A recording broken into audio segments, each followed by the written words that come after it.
Sherehe ya kuzaliwa kwa mwanamitandao maarufu nchini Tanzania Tunda Cappuccino imeingia doa siku ya leo mara baada ya aliyewahi kuwa mpenzi wake msanii wa Singeli Meja Kunta kufiwa na baba yake siku ya leo, siku ambayo na yeye alikuwa anasherehekea siku yake ya kuzaliwa.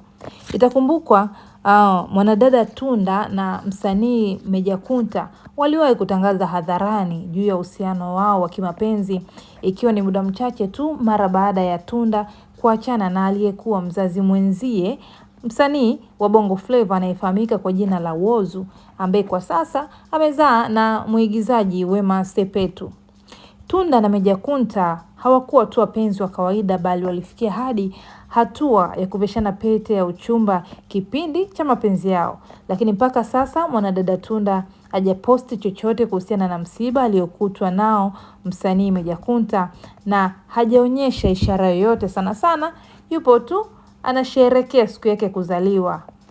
Wanazengo wanauliza nini hasa kimemkuta Tunda? Ina maana akumbuki hata wema kidogo wa aliyewahi kuwa mpenzi wake msanii wa Singeli Meja Kunta? Tuandikie komenti yako, nini maoni yako siku ya kuzaliwa kwa Tunda, lakini pia ndio siku hiyo hiyo ambayo amefiwa na aliyewahi kuwa baba wa mpenzi wake.